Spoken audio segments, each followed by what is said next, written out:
Colossenses 1, 19 a 23.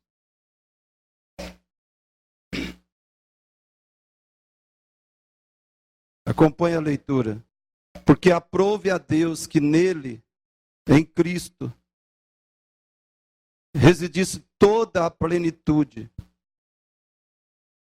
e que, havendo feito a paz, pelo sangue da sua cruz, por meio dele, reconciliasse consigo mesmo todas as coisas, quer sobre a terra, quer nos céus.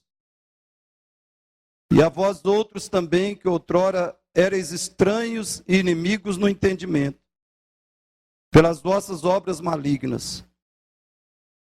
Agora, porém, vos reconciliou no corpo da sua carne, mediante a sua morte, para apresentar-vos perante ele santos, inculpáveis e irrepreensíveis. Se é que permaneceis na fé, alicerçados e firmes, não vos deixando afastar da esperança do evangelho que ouvistes, e que foi pregado a toda criatura debaixo do céu, e do qual eu, Paulo, me tornei ministro. Amém. Irmãos, eu vou repetir a imagem que o presbítero Sidney exibiu para nós nessa noite.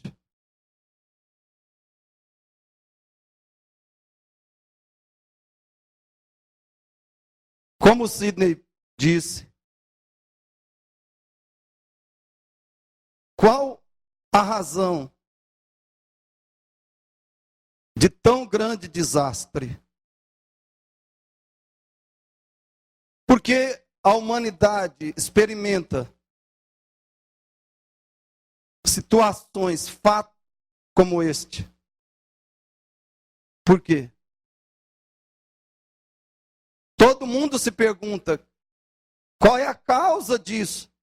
Qual é o motivo disso? Por que isso acontece? Se você conhecer as Escrituras, você sabe a resposta. E sabe qual é uma resposta? A primeira resposta é que a humanidade é inimiga de Deus. A humanidade é feroz e persistente, extrema inimiga de Deus. E a segunda resposta é que a igreja chamada de Jesus Cristo tem amado mais a si mesma. A igreja não tem amado e proclamado a Cristo, como Ele nos ordenou e nos chamou para proclamar a única possibilidade de reconciliação entre Deus e os homens. A humanidade é inimiga de Deus, por isso acontece isso. E a igreja não tem amado e não tem proclamado Cristo para a humanidade como deveria. A humanidade é inimiga de Deus e o único método de reconciliação entre os homens e Deus, Jesus Cristo, que a igreja conhece, tem sido negligenciado. Tem sido desprezado. E aí a inimizade do ser humano com Deus aumenta, se avoluma, se aprofunda. Porque milhões de pessoas não têm nem chance de serem reconciliadas com Deus. Isso porque aqueles que deviam proclamar, amar, aqueles que deviam ser apaixonados por Cristo, pela reconciliação entre Deus e os homens, não têm feito o que deveriam. Nós colocamos, queridos, muitas coisas antes de Cristo na nossa vida.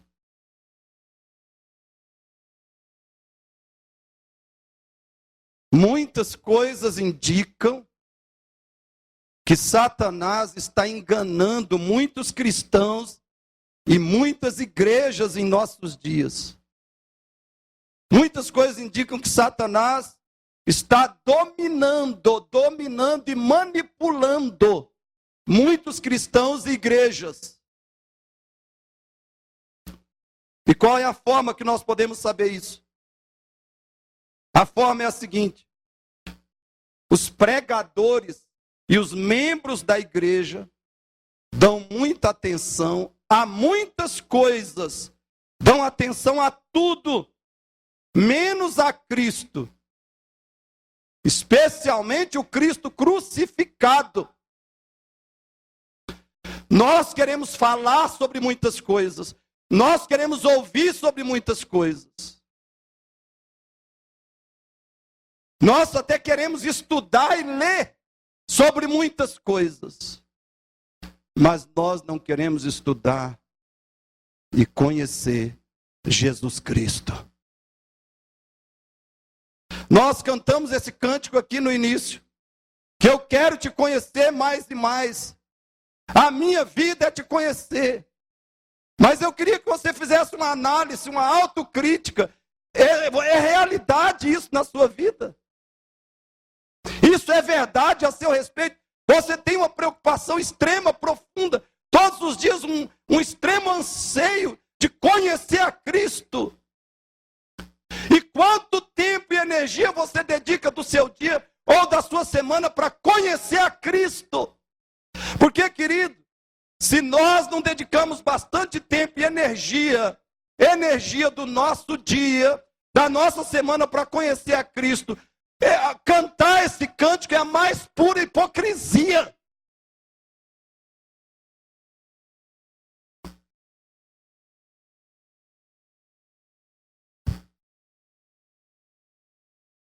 Cristo não tem sido a paixão dos que se dizem cristãos.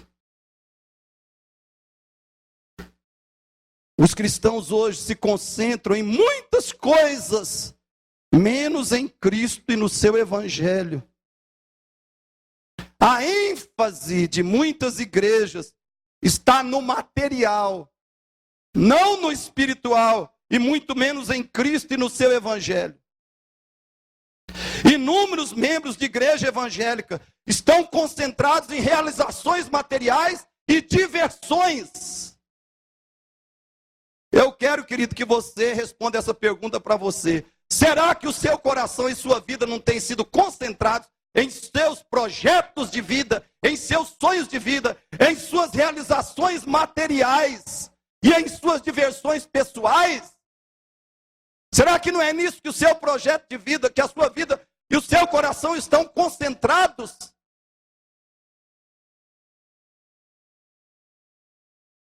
E sabe como você sabe a resposta para essa pergunta?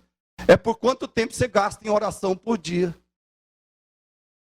E quanto tempo você gasta em estudo da Bíblia e meditação na Bíblia por dia. E quantas reuniões da igreja você participa por semana. Será que na hora de uma reunião você não encontra um outro compromisso? Uma outra atividade, uma outra ocupação? Cristo é o centro da sua vida?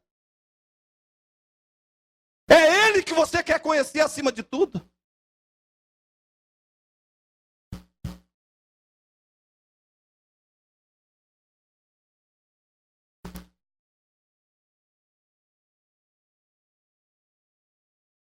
O que os cristãos deviam fazer? O que deviam fazer os cristãos para mostrar que as suas vidas estão centradas em Cristo? Eles deviam ser concentrados, deviam estar concentrados em seu crescimento espiritual e em uma vida de frutificação espiritual. Agora, a pergunta que eu e você temos que fazer: nós estamos concentrados dia a dia no nosso crescimento espiritual e em termos uma vida de frutificação, de frutos espirituais.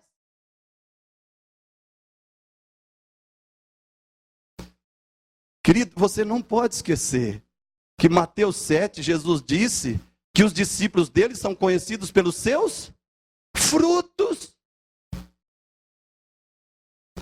Você, olha, querido, Deus, Jesus não conhece você, escute bem, Jesus não conhece você porque você conseguiu fazer a sua faculdade, ou conseguiu fazer o seu mestrado, a sua pós-graduação, ou porque você conseguiu um emprego melhor. Jesus não conhece você por isso. Jesus não conhece você porque o seu salário passou de 1 para 2, para 3, ou para 10, ou para 20 salários. A sua renda mensal aumentou bastante.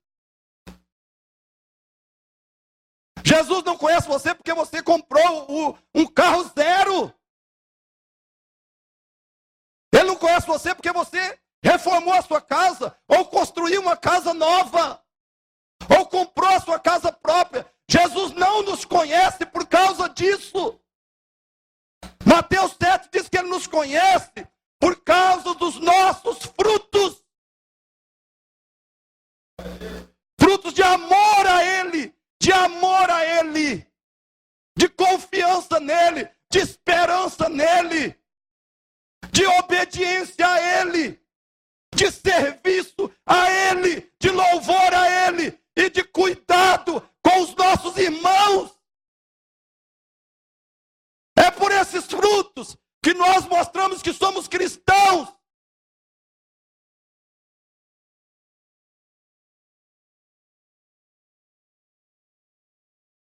Você não conhece Deus, Jesus não te conhece, porque você está aí extremamente preocupado, absorvido e dedicado nas suas realizações pessoais e nos seus projetos de vida e nas suas diversões.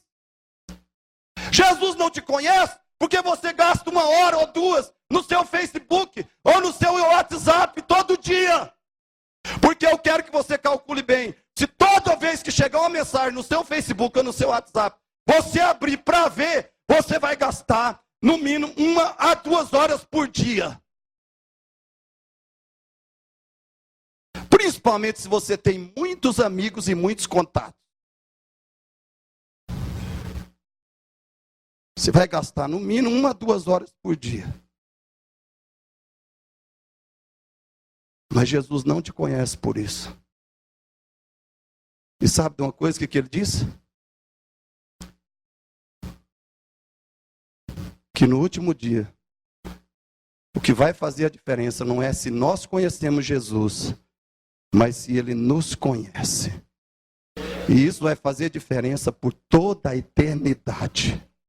Por toda a eternidade. Não se você conhece Jesus, se você ouviu muito sobre Ele, se você pregou muito sobre Ele, mas se Ele te conhece.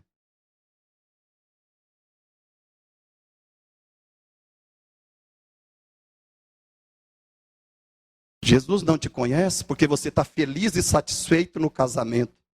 Você está extremamente realizado no seu casamento. Jesus te conhece porque você nega a si mesmo para glorificar e honrar a Cristo com o seu casamento.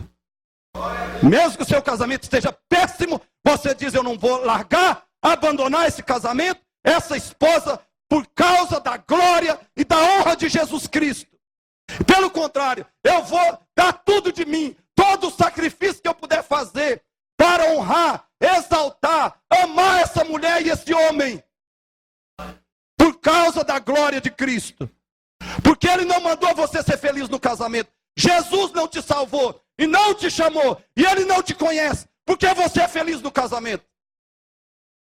Ele te chamou e Ele te conhece, e Ele te mandou se entregar pela sua esposa, se entregar por ela, se entregar pelo seu marido, como Cristo se entregou pela igreja. E Jesus te conhece se você faz isso. Se você faz o sacrifício que é necessário para amar, para valorizar, para exaltar e para santificar a sua esposa e o seu marido.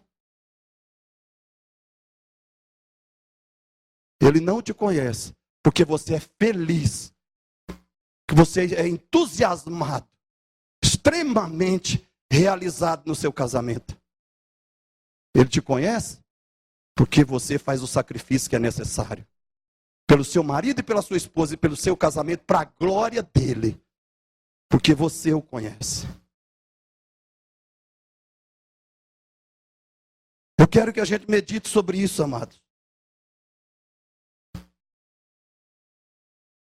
Quais são os frutos da nossa vida?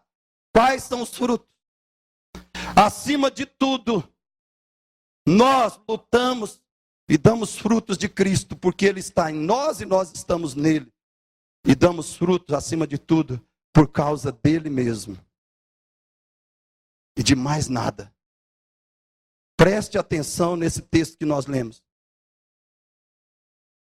O Pai está dizendo, o texto diz, que ao Pai aprouve que toda a plenitude esteja em Cristo. O Pai determinou, é prazer do Pai, que em Cristo esteja toda a plenitude. E o Pai determinou que que Jesus Cristo tenha toda a primazia, toda a primazia.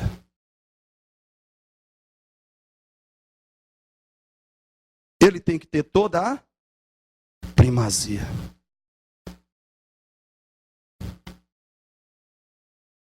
Agora eu pergunto, será que diante da primazia que Cristo tem e deve ter,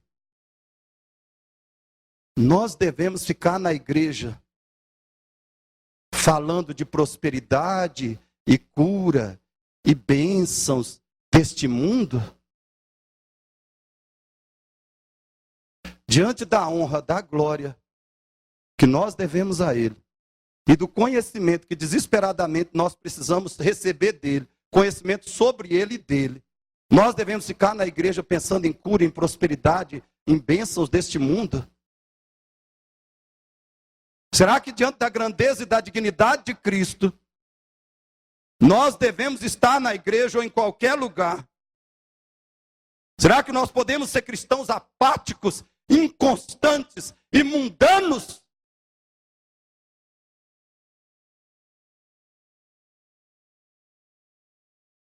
Querido, não adianta você ouvir a pregação aqui no domingo e amanhã você continuar com a sua negligência espiritual, sua apatia, sua inconstância e seu mundanismo. Até quando você vai continuar assim?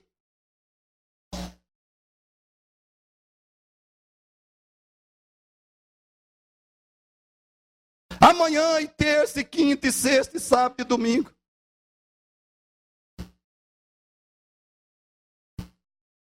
E talvez você nem tem plano de vir na semana de oração. Não adianta, irmãos. A Bíblia diz, se nós ouvimos e não praticamos, nós estamos enganando a nós mesmos. Note no verso 20 desse texto, as palavras, por meio dele. Por meio dele. Paulo já disse, nós vimos nas mensagens anteriores, que foi por meio de Cristo que Deus se revelou a nós. Deus se revelou à humanidade por meio de Cristo.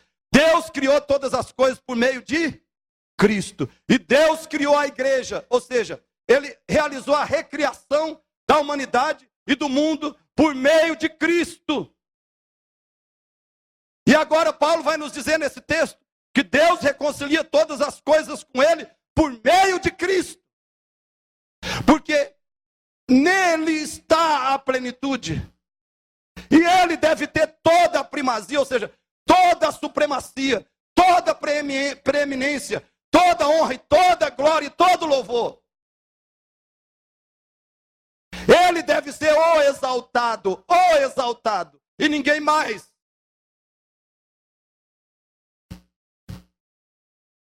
Ele deve ser o honrado e o glorificado.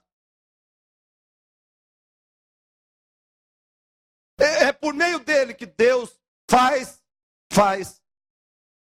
a coisa mais maravilhosa que Deus podia fazer pelo ser humano e pela humanidade. Reconciliação entre Deus e o pecador. É por meio de Cristo. Por meio dele é a revelação. Por meio dele é a criação de tudo. Por meio dele é a recriação de tudo. E por meio dele é a reconciliação entre nós e Deus. É ele, não somos nós. Não é você. Será que nós estamos vivendo em torno de nós? Nós nos tornamos o centro da nossa existência, sendo que o centro é ele. E tem que ser ele. Senão ele não nos conhece. Ele é o centro. A obra mais maravilhosa que Deus podia fazer pelo ser humano, a obra de reconciliação, é nele, por meio dele também. Sabe o que significa a palavra reconciliação? Significa reconstrução da paz, restauração da amizade. Vamos falar juntos? Reconciliação é reconstrução da paz, restauração da amizade. Vamos tentar compreender um pouco dessa maravilhosa verdade da reconciliação ou da reconstituição da amizade, do relacionamento pacífico entre Deus e homens pecadores. Veja o que ele diz nesse texto. Pode ler ali bem forte.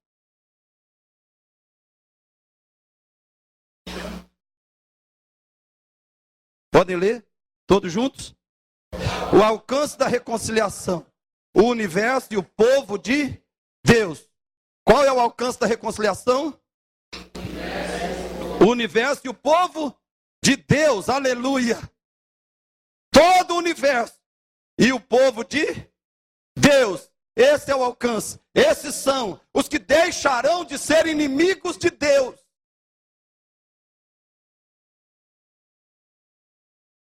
Olha esses versículos juntos. Por meio dele, reconciliar-se consigo mesmo todas as coisas, quer sobre a terra, quer nos céus. Deus determinou que por meio de Cristo ele vai reconciliar com ele todas as coisas, quer sobre a terra, quer nos céus. Verso 21, 22a, juntos. E a vós outros também, que outrora eres estranhos e inimigos no entendimento, pelas vossas obras malignas. Agora, porém, vos... Primeira pergunta aqui, escute. Pela obra de Cristo, primeira verdade que nós aprendemos, pela obra de Cristo, todas as coisas foram e serão reconciliadas com Deus. Então a pergunta, será então que o diabo, os demônios e os homens, os pecadores que rejeitam Cristo, são ou serão salvos? Não. Reconciliação universal não significa que o diabo, os demônios e os homens que rejeitam o evangelho serão reconciliados com Deus ou serão salvos. Reconciliação universal, nesse versículo 20, significa que pela expiação de Cristo, pela obra de Cristo consumada na cruz, tudo que não pode ser redimido já foi derrotado e um dia será neutralizado e banido deste mundo. Tudo que não pode ser redimido, salvo, resgatado, recuperado pelo sangue de Cristo, já foi derrotado pelo sangue dele, pela expiação dele. E um dia será neutralizado e banido desse universo. Exemplo, o diabo, os demônios, os homens que rejeitam Cristo, a maldição da terra e a própria morte. A Bíblia diz que a morte é um inimigo de Deus e do povo de Deus. E a morte um dia será destruída, o último inimigo, mas ela também será destruída. Também a morte será banida do universo de Deus. E tudo que pode ser redimido será restaurado e resgatado pelo sangue de Cristo. Por exemplo, a criação toda o universo todo natural, a criação natural e os pecadores arrependidos. Reconciliação universal significa que todas as coisas são colocadas em harmonia com a soberania e o propósito de Deus. Todas as coisas, um dia, serão colocadas em perfeita harmonia com a soberania de Deus e com os propósitos eternos de Deus. Um dia só existirá no céu, na terra, um dia só existirá os amigos de Deus, porque os seus inimigos estarão fora de combate para sempre.